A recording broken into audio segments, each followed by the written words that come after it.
bienvenidos al podcast Billeteras y Zapatos. Mi nombre es Jazmín Jorquera, tengo más de 10 años de experiencia en la industria fintech y hoy en día estoy ayudando a construir marcas fintech. Y estoy aquí con Bea. Hola, yo soy Bea Cereceda, tengo más de 15 años de experiencia en la industria financiera, tanto en el mundo tradicional como en fintech, y me especializo en finanzas personales, y en este momento, con el enfoque de economía conductual, estoy facilitando que más personas o más emprendedores puedan transformar todos estos sueños a metas concretas. Bueno, ¿por qué quisimos hacer este podcast? ¿Por qué quisimos adentrarnos un poquito en el mundo financiero, también mezclado con el emprendimiento o quizás también con la transformación que estamos viviendo producto de la inteligencia artificial? Nosotros desde nuestra experiencia estamos viendo hartos desafíos, por ejemplo, lo que está ocurriendo en términos de talento. Las personas, hay harto como incertidumbre respecto a si van a seguir en sus trabajos, cómo va a ser la disrupción de la inteligencia artificial. Entonces, hoy en día las personas tienen ciertos desafíos. Si estás trabajando en el mundo corporativo, bueno, quizás se te da el bichito que quieras emprender, o estar quizás en el mundo startup, que es más fácil de integrar las tecnologías y en el fondo vas aprendiendo de forma más rápida.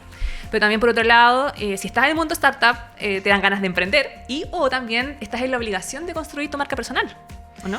Sí, efectivamente, porque en el mundo corporativo tienes todo un paraguas que funciona a favor de ti, mientras que en las startups, como están recién partiendo, generalmente estamos construyendo, hay tantas posibilidades de tanto que hay que hacer, que en el fondo si uno mismo no se va dando parte de esa estructura, se pierde, y parte fundamental de eso es cómo uno se ve a uno mismo, cómo uno comunica lo que uno es y lo que uno hace, y para eso es clave tener una marca personal. Ahí nosotras tenemos harta experiencia porque las dos transitamos del mundo corporativo al mundo startup. De hecho, nos conocimos trabajando en Buda.com, en el exchange de criptomonedas chileno. Y desde ahí hemos tenido diferentes vías, pero estamos llegando también al mundo del emprendimiento y también lo que respecta a la marca personal. Entonces, algo que nos dimos cuenta es que, por supuesto, todos tenemos desafíos financieros y lo más terrible es que vamos cometiendo horrores financieros en el camino. Pero también creemos que hay una especie de flujo. Creemos que es posible, si estás en el mundo corporativo, lo más probable es que tienes una capacidad de construcción. Eso significa, nosotros a esto como le llamamos la capacidad de construir patrimonio, pero no solamente patrimonio financiero, sino que también un patrimonio de skills, un patrimonio de habilidades. Entonces, tú en el mundo corporativo, en el fondo, te validas. Ahí tú te muestras en terreno qué tan buen profesional eres, y a la vez tienes esa capacidad de ir construyendo un patrimonio financiero que va a ser relevante para las etapas que vienen después, ya sea por las decisiones financieras que tú tomes, porque te quieres casar, quieres tener hijos, quieres comprarte una casa, o también porque eventualmente vas a ver la oportunidad de irte al mundo startup, y eso implica una pequeña corrección de sueldo o de beneficios económicos, o quieres emprender y en el camino también empiezas a trabajar tu marca personal. Entonces, lo primero, esta construcción de patrimonio financiero como patrimonio de habilidades y talentos. Sí, ahí queremos mucho evitar que todos los pasos siguientes sean un salto al vacío, porque uno sale de tener todo este apoyo y todo este contexto a tener que valérselas por sí mismo, y es algo que puede ser, si bien es muy valiente, pero es algo que también se puede hacer de manera muy estratégica. Entonces, parte importante de la acumulación de ese capital está en aprender muchísimo de los entornos y contextos en los que uno está, y, como decía la Jazz, mencionar demasiado conocerse uno mismo y aprender a desplegar todo lo que son como la propuesta de valor profesional, tener una propuesta súper clara de lo que uno es y lo que uno no es, y qué es lo que tú haces, y para eso tienes que entenderte mucho y ser capaz de comunicarlo de manera clara. De ahí de la etapa de construcción, que es, bueno, tú estuviste en el mundo financiero, yo vengo del mundo naviero, las dos saltamos al mundo startup, a la industria fintech en particular, y saltamos a lo que nosotros llamamos despliegue. Claro. Que es, yo lo veo y también mi entorno me decía, es como el pavo real. Uno saca todo el espectro de talento, el espectro de habilidades, las funciones que puedes cumplir dentro de una organización. Por lo general son organizaciones pequeñas, muy horizontales, por lo tanto te puede tocar, si te toca trabajo presencial, te puede tocar desde servir el café hasta tener funciones de CEO. O sea, te puede pasar de todo. Definitivamente se pone a prueba todo tu rango, todo. Y acá, bueno, fue donde nos conocimos, fue donde sufrimos, fue donde lo pasamos increíble, Lo pasamos bacán también, donde aprendimos mucho, pero creo que también es desde mi perspectiva, es una escuela vital. Creo que a mí profesionalmente me dio la oportunidad de dar un salto bastante grande. Y eso también me abrió otras posibilidades que hoy en día es un poco el rol gremial que tengo y que también me ha permitido conocer más de la industria fintech. Y que después también me ha llevado incluso a esta otra etapa, que es la etapa peak, que es como ya el emprendimiento, ya sea porque encuentras un nicho y dices, oye, ¿sabes qué de esto? Quizás yo puedo generar valor, puedo generar mi propia empresa, o qué sé yo, o encuentras tu fit con tu marca personal. Ahí como que, ¿cómo lo ves tú? Sí, y ahí la verdad es que la etapa del peak es donde uno literalmente invierte todo lo que tiene en uno mismo, porque más allá como de toda la planificación financiera que podáis tener, de qué tan preparado estáis con tu fondo de emergencia, entendiendo tu flujo, rebajaste tus gastos y toda la preparación numérica que podéis hacer, realmente ese es el paso crítico donde tú decís, invierto todo en mí, ni siquiera en mi idea, en mi capacidad de testear, validar, atreverme, probar, estar abierto a equivocarme y todas esas características que vemos en un emprendedor. Exponerse y en el fondo también ser un poco vulnerable, que yo creo que es algo que muchas personas le hemos tenido miedo acá, yo me acuso, hemos tenido miedo de los primeros pasos de la marca personal porque uno dice, bueno, voy a hablar de emprendimiento, hay chorrocientas personas que hablan de emprendimiento, ¿por qué me van a escuchar a mí? Claro. Entonces es clave también confiar en la propuesta que uno tiene, en esa voz que uno genera como marca personal y en decir, no solamente yo tengo el derecho de estar acá, no porque creo que tengo derechos, sino que porque efectivamente tengo una experiencia, he aprendido, he recorrido un camino que no han recorrido otras personas y puedo aportar y devolver mucho ayudando a otras personas a, quizás tú tuviste un problema, lo resolviste, aprendiste muy rápido de eso, comunícalo. Otro emprendedor puede estar pasando por ese problema y va a entender de cómo tú lo hiciste, cómo lo resolviste y así vais generando tu marca personal y tu posicionamiento. Así que sí. Aquí, como igual importante mencionar que este podcast en particular no es para hablar, no es de marca personal, no es de comunicación y no es de emprendimiento, es de finanzas en este camino, que nosotros creemos que lo que estamos viendo bastante es como estos saltos de corporativo, startup y después se puede dar emprendimiento y o marca personal. Entonces lo que nosotros queremos apuntar es justamente a evitar los errores, a ver qué es lo que hemos ido aprendiendo en términos financieros, quizás cuáles son las herramientas adecuadas dependiendo del tamaño de lo que estás haciendo, si eres una fintech que está incipiente o una fintech consolidada o una pyme, o en realidad eres más una marca personal, eres un solopreneur que se le llama, que es cuando son personas que trabajan solos y que tienen sus propias marcas. Entonces, dado como todo este contexto y de que nos interesa demasiado la parte financiera, ¿qué debiésemos hacer en la etapa de construcción? Y eso yo creo que quizás sería bueno en este primer capítulo repasar como los tips financieros dependiendo de estas 3 etapas. Cosa que después, si esto resulta y nos va increíble, lo que vayamos haciendo en los próximos capítulos es ir ahondando en cada una de estas etapas y ir entendiendo también qué es lo que están haciendo las personas que nos van a escuchar. Totalmente, o sea, cuando nos vaya increíble vamos a ir siguiendo avanzando en las otras etapas, así que estén atentos y atentas. Claramente ahora creo que es clave, como lo conversamos mucho preparando este episodio, porque lo hemos preparado mucho, creemos que es importante entregarles lo mejor. Mateas. Somos súper ñoñas también. Parte fundamental de la primera etapa, yo creo que es algo que nosotros resumimos como ahorro, pero no se trata solamente del ahorro financiero, que es algo que puede ser súper evidente y algo que todas las personas entendemos. De hecho, la estadística aquí, como el dato freak, 9 de cada 10 personas en Chile reconocen la importancia del ahorro. Eso no significa que 9 de 10 personas ahorremos.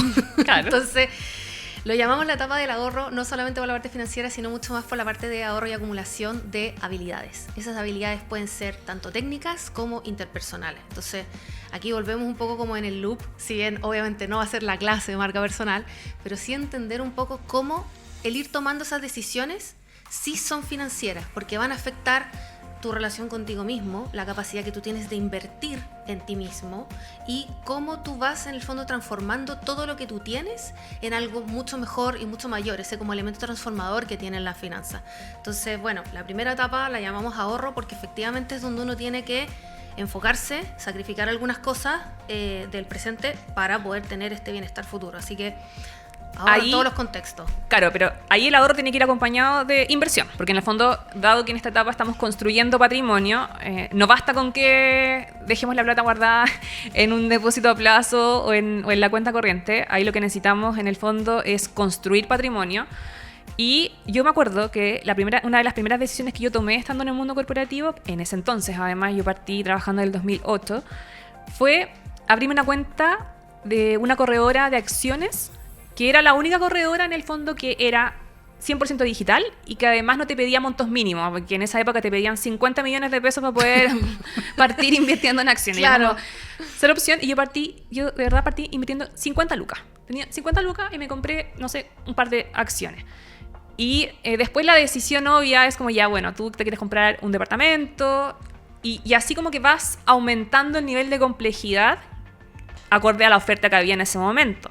Pero yo siempre pensaba, bueno, el día, como uno nunca tiene claridad de lo que va a pasar en el futuro, no tienes nada resuelto, la idea es justamente tener en consideración que el día de mañana te pueden echar, o que el día de mañana te aburriste en realidad y tú te quieres ir, que quieres probar nuevas industrias, que quieres probar nuevos caminos, y eso requiere que tú tengas como este colchón o este patrimonio financiero. ¿Qué errores crees tú que son los más comunes que uno ve en el mundo a esas personas que en realidad reciben un sueldo y que tienen ciertas certezas, que tienen gran parte resuelta en lo que es el aspecto financiero? Yo creo que es una preguntaza, porque lo primero que uno se olvida, el primer error, olvidarse de lo que te ha costado llegar donde estáis. Como que uno da por sentado muchas cosas. O sea, cuando tú tenías un sueldo fijo y estás acostumbrado a tener un cierto nivel de ingreso, es muy fácil lo que llamamos como la inflación del estilo de vida. Se te olvida un poco como lo que te ha costado llegar ahí y empezar a gastar un poquito más en esto, un poquito más en lo otro.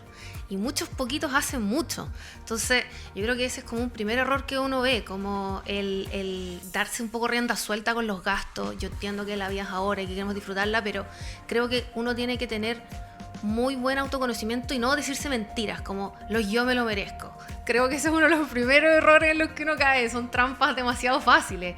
Entonces, creo que esa es como la más evidente, pero también hay otras trampas y errores que uno comete, por ejemplo, que es el no invertir en uno mismo, dar por sentado que tú estás en un buen puesto, en un buen lugar, y quizás olvidarse de que podéis acceder a mejores estudios. No te estoy hablando de que todos tengan que tener un MBA, pero sí quizás un diplomado, temas como de educación continua, formación, sobre todo ahora lo que hablábamos al principio, los temas de IA, como entender a la IA, como no siempre va a ser un enemigo, muchas veces puede ser un amigo. Es normal que veamos algo nuevo como un riesgo, ahí nuestros cerebros reptilianos nos van a dar todas las alertas, pero un error quizás podría ser no invertir en conocer muy bien esas herramientas, no dar por sentado que todo lo bueno que tienes ahora va a ser siempre así. No digo que nos relacionemos con las cosas desde el miedo, pero sí que agradezcamos lo que tenemos, pero que sepamos también lo que va a tomar mantenerlas. Entonces, invertir en uno, tener mejores como potencialidades de, ¿cómo se dice?, empleabilidad. Como creo que eso es un error importante que uno puede cometer, sobre todo en etapas más tempranas cuando uno está partiendo.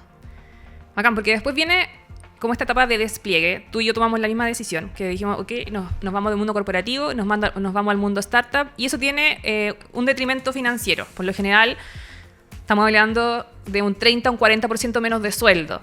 Entonces, eso requiere, por supuesto, cierta planificación. Hay conversaciones que hay que tener, sobre todo si tienes familia, has construido también tu proyecto personal. Y ahí también se genera como este efecto de no es para mí, porque obviamente no te dan los números, que está perfecto, pero si lo haces, tiene que ir acompañado efectivamente como de este trabajo que significa llevar las cuentas o tener conciencia de que ya vas a tener que reducir quizás los gastos o llevar una planificación en lo que eso respecta. Sí, yo creo que ahí es clave como conocerse un poco, como, insisto, no contarse cuentos, como el fondo tú decís, no, mira, yo vivo con X plata. Quizás estáis gastando demasiadas cosas que realmente no te traen felicidad, como que son cosas que no pensaste o no son como gastos deliberados. Yo creo que ahí es demasiado importante como no solamente anotar cada gasto. Yo soy súper contraria a la obsesión de anotar cada gasto. He visto... me carga también, no puedo. He visto, es que te juro que tiene un impacto tan negativo en la gente, sí, que termina generando un rechazo y no se hacen cargo de las finanzas. Entonces se da esta posición blanco-negro y es como, o me hago cargo de todo o no me hago cargo de nada, y terminan no haciéndose cargo de nada, y eso es fatal, lo peor que les puede pasar. Entonces, aquí un paréntesis, la Bea, ¿cuántas personas has asesorado financieramente este último tiempo? Muchos millones, ya hemos impactado la vida de ya más de 2.000 personas. Imagínate, o sea, sabe de lo que implica hacer toda esta gestión financiera, flujos de caja, decisiones. Sí, y en ese sentido es clave para tomar buenas decisiones, obviamente tener como la parte básica de educación financiera, pero también tener la parte del autoconocimiento. Y dentro de ese autoconocimiento es importantísimo no contarse cuentos. Uno no necesita pedir comida 5 días a la semana. O sea, uno necesita comer, sí, eso es una necesidad. Lo otro es una preferencia. Entonces, uso ese ejemplo porque creo que es bien cercano a muchas personas. Ay, yo he visto personas que se piden Uber todos los días, para todo. Sí. Y me encontré con una persona una vez, entonces yo saco mi VIP, y yo además la VIP me gusta en la mano, no en el celular. Entonces, conversando, no, es que yo me pido Uber, y yo como, ¿pero cuánto te gastas en eso? Como, y lo tienes en tu presupuesto. No, en realidad no, siempre estoy como negativo. Entonces ahí a mí me sorprende un poco esa visión, ¿no? Estás gastando mucho más de lo que realmente eres capaz de producir, y con ese con esa sobrecarga mental que eso implica. Sí, es heavy el fantasma de tener acá atrás, porque uno no es tonto. Uno se puede engañar, pero uno no es tonto. Uno sabe que está gastando más plata de lo que tiene. Yo no he visto a nadie que me diga, no, estoy totalmente sorprendido con esta situación. Uno cacha en lo que Todo está. el mundo sabe. Entonces es demasiado importante no contarse cuentos. Y en el fondo, yo no digo que los pedidos sean malos. De hecho, yo mi supermercado lo pido por una aplicación.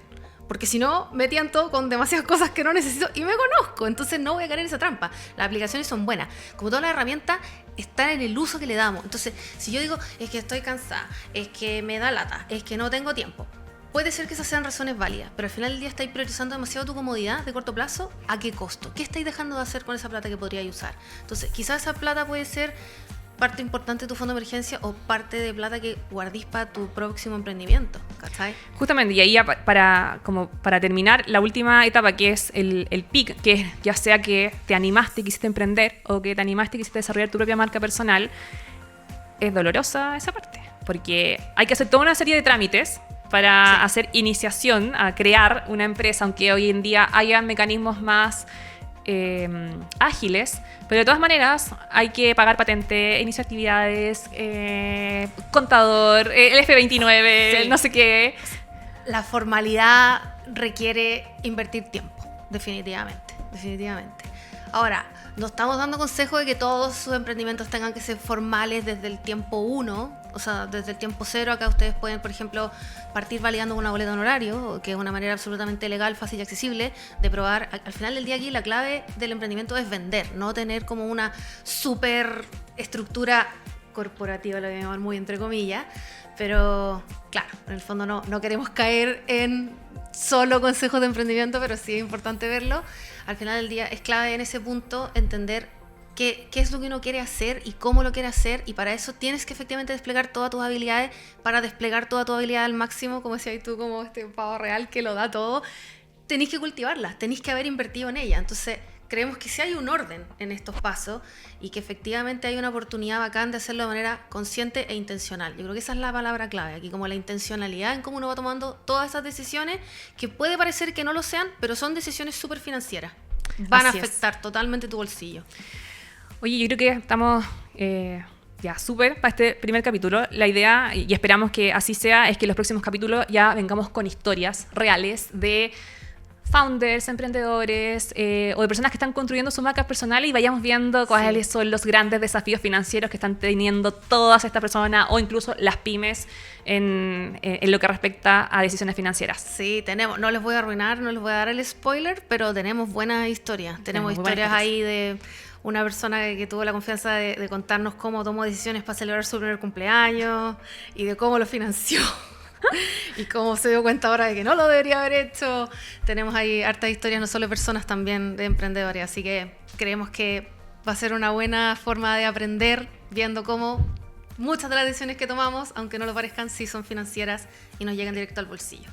Muchas gracias, Bea. Nos vemos en el próximo capítulo. Nos vemos.